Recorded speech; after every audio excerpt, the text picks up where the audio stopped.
Hello दोस्तों, स्वागत है आप सभी को हमारे चैनल में। दोस्तों, इस वीडियो में हम लोग कोऑर्डिनेट ज्योमेट्री से संबंधित कुछ इम्पोर्टेंट थ्योरी प्लस उनसे संबंधित क्वेश्चन को देखेंगे और जो आपको आने वाली एनटीपीसी सीबीटी 2 और रेलवे के ग्रुप डी के एग्जाम्स में पूछी गई है और पूछे जाने की संभावना है। तो हम लोग इस वीडियो में देख लेते हैं उनसे संबंधित सारे क्वेश्चन कि कौन कौन से क्वेश्चन पूछा गया और कौन कौन से क्वेश्चन आने की संभावना है। तो चलिए देखते हैं उन सारे क्वेश्चन को। देखिए, सबसे पहले हम जानेंगे कि रेखीय समीकरण क्या होती है। तो रेखीय समीकरण जो होता है वो ax plus by plus c बराबर 0 होता है। ये रेखीय समीकरण होता है। और जब दो रेखीय समीकरण क्या होते हैं कि एक साथ आ जाती है तो एक सिस्टम का निर्माण होता है जिसके 3 शर्त होता है। और तीनों शर्त हम लोग देख लेते हैं कि कौन कौन सी वो तीनों शर्त होती है। तो पहला जो शर्त है वो है a1/a2 बराबर नहीं होगा b1/b2। तो इस स्थिति में क्या होती है कि एक हल हो जाता है और एक दूसरे को क्या होती है कि रेखा एक दूसरे को प्रतिच्छेद करती है। दूसरा कंडीशन क्या है कि a1/a2 बराबर b1/b2 बराबर नहीं होगा c1/c2। तो इस स्थिति में हल जो होती है एक भी हल नहीं होती है और रेखा जो क्या होती है कि एक दूसरे को समांतर हो जाती है रेखा। और तीसरा कंडीशन है कि a1/a2 बराबर b1/b2 बराबर c1/c2। तो इस स्थिति में हल जो होती है अनंत हो जाती है और रेखा जो होती है एक दूसरे पर संपाती यानी एक दूसरे पर ओवरलैप करती है रेखा। ये 3 कंडीशन होती है। इस तीनों कंडीशन से प्रश्न देखिए कैसे पूछा जा सकता है। जैसे एक प्रश्न लिया गया, ये आपका प्रीवियस ईयर का प्रश्न है कि यदि 3x प्लस ky माइनस 6 बराबर 0 एवं 5x plus k plus 1 into Y minus 1 बराबर 0 का एक भी हल संभव नहीं हो तो k का मान क्या होगा। तो एक भी हल संभव नहीं की सिचुएशन में कौन सा कंडीशन होता है, a1/a2 बराबर b1/b2 नहीं होगा c1/c2। तो देखिए a1/a2 बराबर b1/b2 रखते हैं तो a1 का मान आगे आपका 3 है और b2 का मान 5 है और a2 का मान 5 है और b1 है k और b2 का मान है k प्लस 1। तो इसे जब आप सोल्व करेंगे तो k का मान आपका 3/2 आ जाएगा। तो ऐसे ही प्रश्न पूछा गया है और पूछा जाने की संभावना भी है। नेक्स्ट पर हम चलते हैं कि देखिए दिया हुआ है कि दो बिंदु दिया हुआ रहेगा x1 और y1 और x2 और y2 से जाने वाली रेखा का समीकरण निकालना है। यानी दो बिंदु का निर्देशांक दिया हुआ रहेगा और पूछागा कि इससे रेखा का समीकरण निकालना है। तो पहले हम आपको बता देते हैं थ्योरी, उसके बाद हम बताएंगे कि इसको बाय हिट एंड ट्रायल विधि से कैसे निकाला जा सकेगा बिना थ्योरी जानते हुए। तो इसका जो थ्योरी जो होता है इसका फॉर्मूला होता है y माइनस y1 बटा x माइनस x1 बराबर y2 माइनस y1 बटा x2 माइनस x1। इसको आपको ध्यान रखनी होगी। और उसका देखिए क्वेश्चन कैसे पूछा जाएगा। जैसे दिया हुआ है कि बिंदु 1 और 2 तथा -1 5 से होकर जाने वाली सरल रेखा का समीकरण क्या होगा। तो इसका फॉर्मूला क्या होता है, y माइनस y1 बटा x माइनस x1 बटा y2 माइनस y1 बटा x2 माइनस x1। इस पर हम लोग सेट करते हैं तो y और का जो मान दिया हुआ नहीं रहेगा यानी y माइनस y1 का मान यहाँ पे हम मान रख लेंगे। यानी y आपका हो गया x1 ये हो गया, y1 ये हो गया, x2 ये हो गया और y2 ये हो गया। तो इस तरह से आप मान रख करके देखिए y माइनस 2 बटा x माइनस 1 और फिर y2 के जगह पे 5 रख दिए और y1 के जगह पे यहाँ पे 2 रख दिए और यहाँ पे फिर x2 माइनस x1 कर दिए। इस तरह से यहाँ हल करने पर आपका जो है इक्वेशन जो आ जाता है ये आ जाता है 3x प्लस 2y बराबर 7 आ जाता है। लेकिन अब यदि मान लीजिए आपको ये फार्मूला याद नहीं है तो कैसे बनाएंगे। देखिए आपको ऑप्शन दिया हुआ रहेगा, 4 ऑप्शन दिया हुआ रहेगा, चारों इक्वेशन दिया हुआ रहेगा। बस आपको क्या करने की कोई वैल्यू है जो ऑप्शन में पुट करके देख लेना। जैसे मान लीजिए ऑप्शन नंबर सी में ये दे दिया या ऑप्शन नंबर ए में ही दे दिया गया ये इक्वेशन। तो बस आपको x के जगह पे 1 रख देनी है और y के जगह पे 2 रख के देख लेनी है। तो x के जगह पे 1 रखिएगा तो 3:3 1 हो जाएगा और y के जगह पर यदि 2 रखते हैं तो 2 दूनी 4 यानी 3 प्लस 4 बराबर 7। यानी इससे मेरा इक्वेशन सोल्व हो रहा है। यानी आप ऑप्शन से भी इसको बना सकते हैं यदि आपको फॉर्मूला याद नहीं है तो। नेक्स्ट देखिए, अब नेक्स्ट में पूछा गया था इस बार एनटीपीसी में कि वृत्त का समीकरण से संबंधित पूछा गया था इस बार। तो वृत्त का जो समीकरण होता है वो होता है X square plus Y square plus 2gx plus 2fy plus c बराबर 0 होता है। ये आपका वृत्त का इक्वेशन है और इसकी त्रिज्या जो निकाला कैसे जाता है तो इसका त्रिज्या होती है √g² plus f² minus c होता है इसके त्रिज्या। और इसका केंद्रक का निर्देशांक क्या हो जाता है तो -g - f हो जाता है। अब हम देखिए उसी से संबंधित एक क्वेश्चन है कि देखिए x² प्लस, सारा ये आपको प्रीवियस ईयर का क्वेश्चन है, ग्रुप डी एनटीपीसी में पूछा गया। तो x² plus y² plus 7x plus 4y plus 9 बराबर 0। तो वृत्त की त्रिज्या एवं केंद्र का निर्देशांक क्या होगा? तो देखिए आप इक्वेशन आपको पहले लिख लेनी होगी। जो होता है x² plus y² plus 2gx plus 2fy plus c, और फिर नीचे रख लेनी जो आपको क्वेश्चन में दिया हुआ रहेगा x² plus y² plus 7x plus 4y plus 9 बराबर 0। यानी g का जो मान होगा वो क्या हो जाएगा, चूँकि यहाँ 2gx होती है और वही 2g का मान दे दिया है 7, यानी g का जो मान होगा वो 7/2 होगा। और f का मान होगा कितना होगा, तो 2 × fy होता है, यानी f का मान 2 होगा।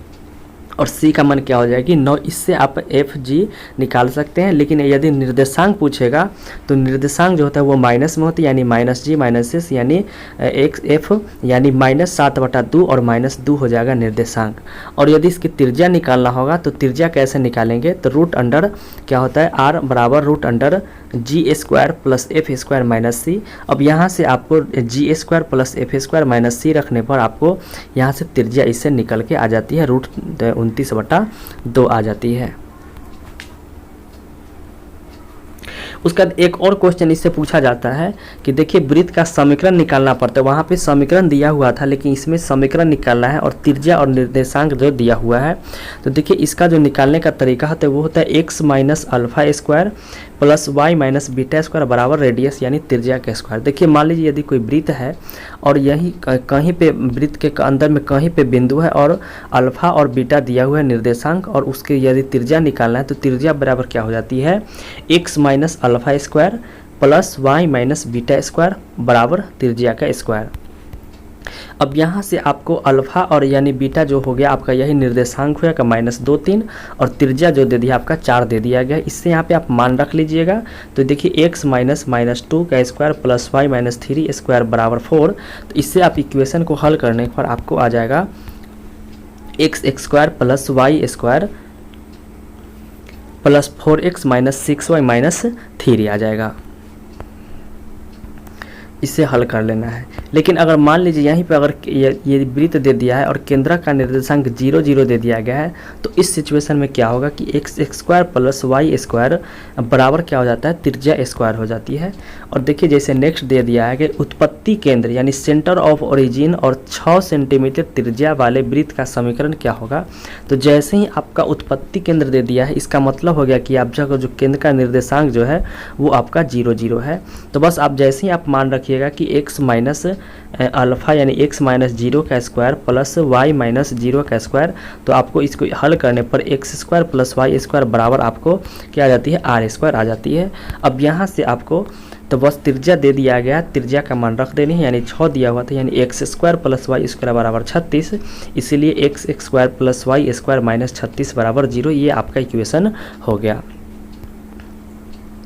जैसे क्वेश्चन दिया हुआ है कि देखिए x² if x² plus y² minus 64 बराबर 0 then what is the ratio of circle. तो बस x² plus y² minus r² बराबर 0 होती है, यानी r के मान क्या होगा, तो अगर 8 रखते हैं 64, यानी r के मान 8 रखने पर आपका 64 फुलफिल हो रहा है। अब हम नेक्स्ट बात कर लेते हैं कि यदि दो बिंदु दिया हुआ रहेगा और दोनों का निर्देशांक दिया हुआ रहेगा, एक का निर्देशांक है x1 y1 और दूसरा का निर्देशांक रहेगा x2 y2, तो उस स्थिति में दो बिंदु को जो बीच की दूरी यानी डिस्टेंस जो होता है वो होता है d बराबर √x2 माइनस x1 का square plus y2 minus y1 का स्क्वायर होते हैं। इससे भी ज़्यादा प्रश्न पूछे जाने की संभावना ज़्यादा है। नेक्स्ट का है देखिए स्लोप बराबर जो होता है वो tan थीटा होता है यदि दो बिंदु का कोऑर्डिनेट ये दिया हुआ रहे, निर्देशांक दिया हुआ रहे, जैसे देखिए P और Q है और इसका निर्देशांक x1 y1 है और Q का निर्देशांक x2 y2 है, तो इस स्थिति में जो स्लोप हो जाती है वो y2 माइनस y1 बटा x2 माइनस x1 इसका स्लोप हो जाती है।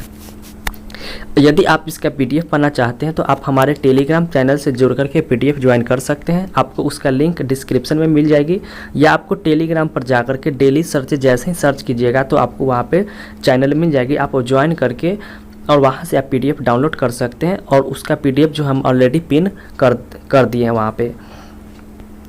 उसका देखिए जैसे क्वेश्चन दिया हुआ रहेगा कि उस सरल रेखा का स्लोप निकालना है जिस पर स्थित दो बिंदु का नियामक क्रमशः दिया हुआ है -2 -3 एवं 5 7। तो बस वही फार्मूला पे रख देनी है। स्लोप m बराबर होता है y2 - y1 बटा x2 - x1।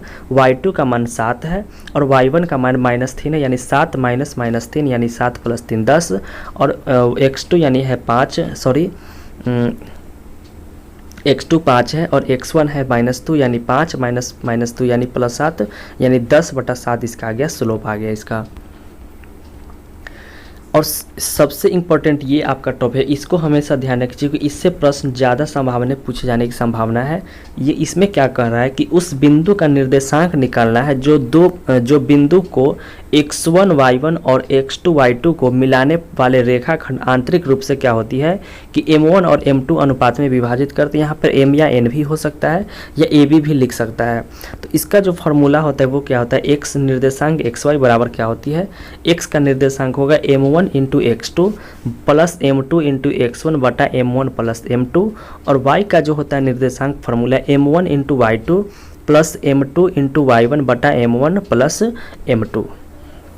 बस यही फार्मूला पर रख करके आपको बनानी है।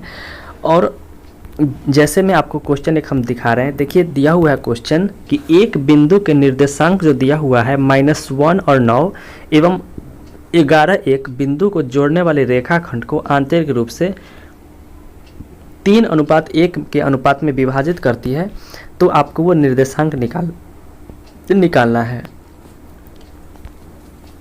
तो फार्मूला दिया हुआ रहेगा x बराबर m1 x2 plus m2 x1 बटा m1 प्लस x2। अब जैसे ही आप मान रखिएगा तो m1 का मान 3 है, x2 का मान 11 है और m2 का मान 1 और x1 का -1 बटा m1 प्लस m2। तो आपको काट करके 8 आ जाएगी।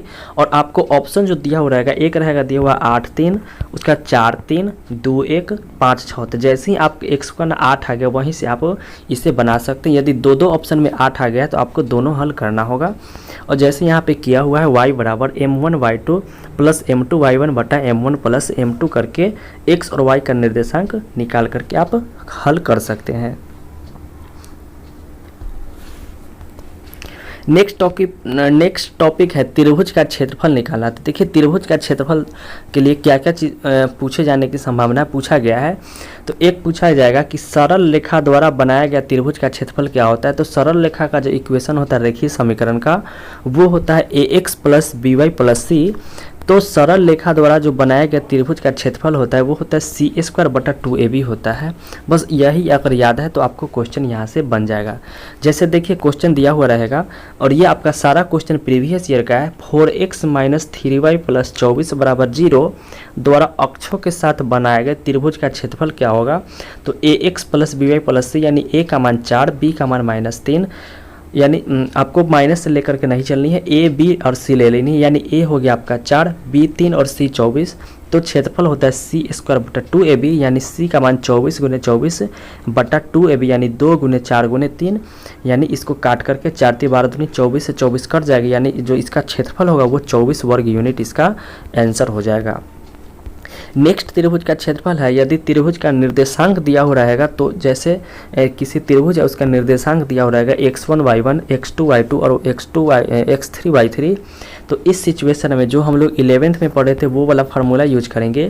त्रिभुज का क्षेत्रफल बराबर 1/t इंटू x1 फिर into y2 minus y3 plus x2 into y3 minus y1 plus x3 into y1 minus y2। या आपको दूसरा फार्मूला ये भी है x/2 इंटू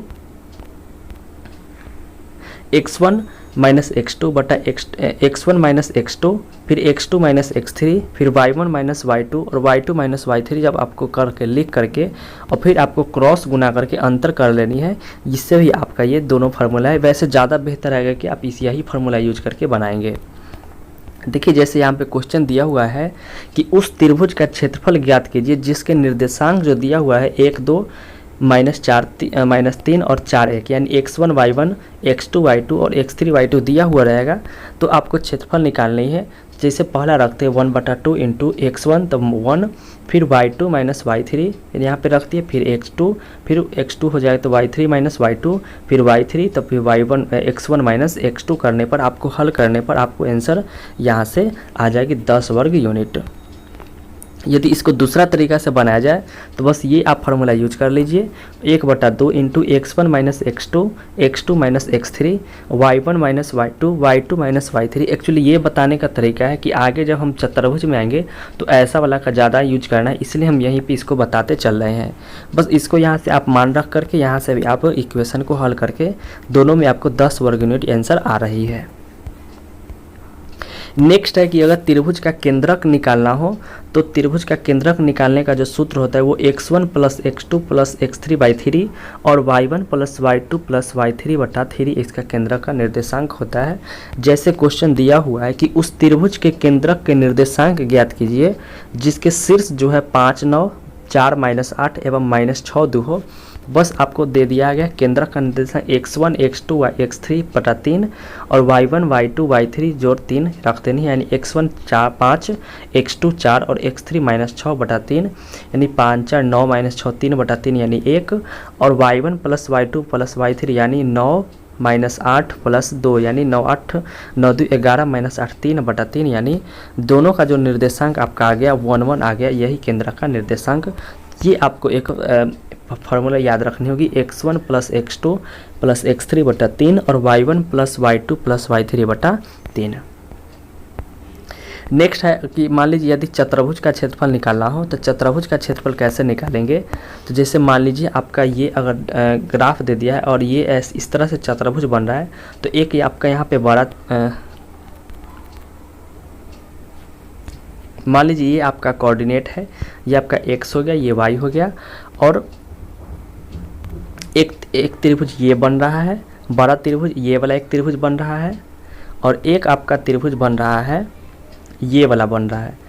तो बीच का जो क्षेत्रफल होगा चतुर्भुज का ये हो जाएगा, यानी बड़ा त्रिभुज के क्षेत्रफल निकाल करके यदि छोटा त्रिभुज का क्षेत्रफल निकाल लेते हो तो आपका चतुर्भुज का क्षेत्रफल निकल जाएगा। यानी वही दिया हुआ है कि दो सरल रेखा द्वारा गए अक्षों के साथ बनाए गए चतुर्भुज का जो क्षेत्रफल होगा क्या होगा, तो बड़ा त्रिभुज का क्षेत्रफल माइनस छोटा त्रिभुज का क्षेत्रफल। जैसे क्वेश्चन दिया हुआ है कि 4x माइनस 3y माइनस 12 बराबर 0 एवं 8x माइनस 6y माइनस 36 बराबर 0 द्वारा अक्षों के साथ बनाए गए चतुर्भुज का क्षेत्रफल क्या होगा। तो बस आपको बारी बारी से दोनों त्रिभुज का क्षेत्रफल निकाल लेनी है c²/2ab पर और बड़ा में से छोटा घटा लेनी है, आपका चतुर्भुज का क्षेत्रफल निकल जाएगा। और नेक्स्ट दे दिया गया है कि यदि x बराबर a और y बराबर b द्वारा अक्ष के साथ बनाए गए चतुर्भुज का क्षेत्रफल क्या होगा, तो उसका जो क्षेत्रफल हो जाता है a इंटू बी हो जाता है। यानी देखिए क्वेश्चन दिया हुआ है कि जैसे मान लीजिए ये कोऑर्डिनेट दिया हुआ है तो इस तरह से बनेगा तो a इंटू बी यानी चतुर्भुज का क्षेत्रफल निकल जाएगा। जैसे यदि x बराबर 4 एवं y बराबर 6 के द्वारा अक्षों के साथ बनाए गए चतुर्भुज का क्षेत्रफल ज्ञात करें तो बस क्षेत्रफल a इंटू वाई यानी 4 × 6 बराबर 24 वर्ग यूनिट हो जाएगा। लेकिन मान लीजिए यदि चतुर्भुज का चारों निर्देशांक दिया हो रहेगा उसका क्षेत्रफल कैसे निकालेंगे, तो उसका जैसे मान लीजिए यह चतुर्भुज है तो आपको इस दो तरीका से आप इसको निकाल सकते हैं। जैसे चतुर्भुज का चारों भुजा a b c d दिया हुआ है, यानी a का निर्देशांक x1 y1, b का x2 y2, c का x3 y3 और d का x4 y4।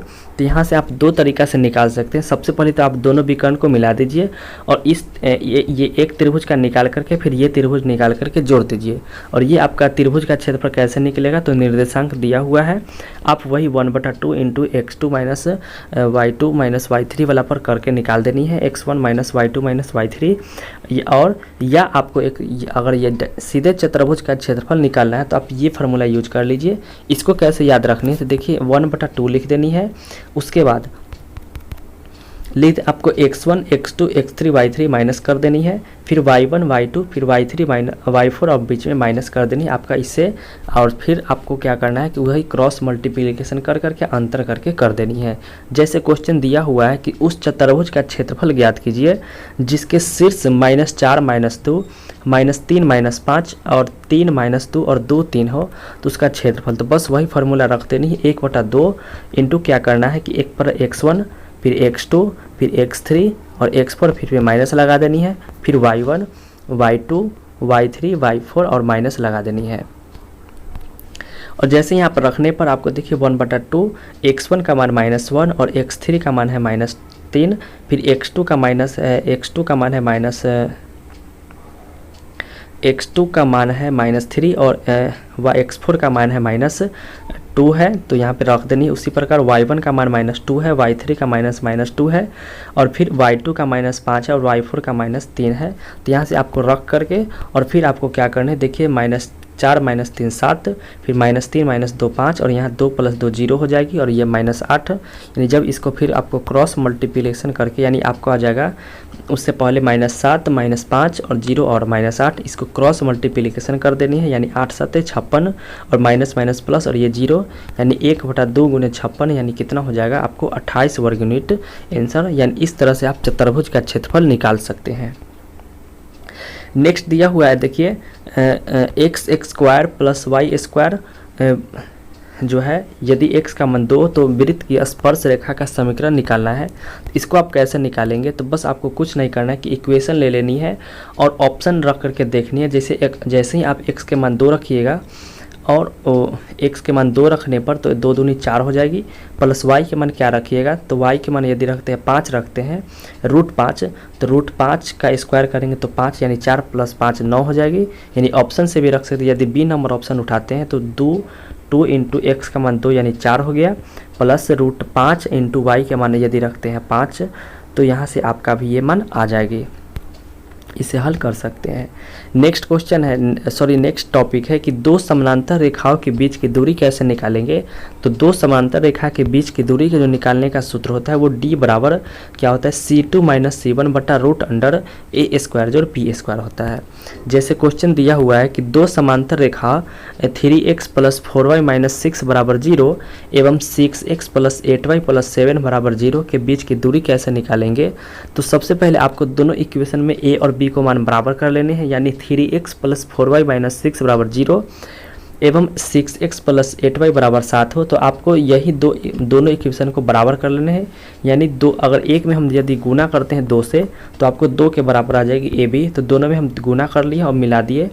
अब यहाँ से देखिए a का मान आ गया आपका 6, b का मान आ गया 8 और c का मान एक आ गया 12 और एक आ गया 7। तो बस यहाँ पे रख देनी है C2 - C1 यानी 7 और C1 का फिर मान है -12 यानी +12 19 पलट बटा √a² जो b² और इस तरह से आपका 19/10 आंसर आ जाएगी। तो आई होप कि ये वीडियो आप लोगों को पसंद आया होगा। यदि आपको वीडियो स्पीड लग रही है तो आप इसे स्लो करके देख लीजिए और यदि कोई डाउट हो तो आप कमेंट ज़रूर करें, कोशिश करेंगे कि आपका समस्या दूर हो। धन्यवाद।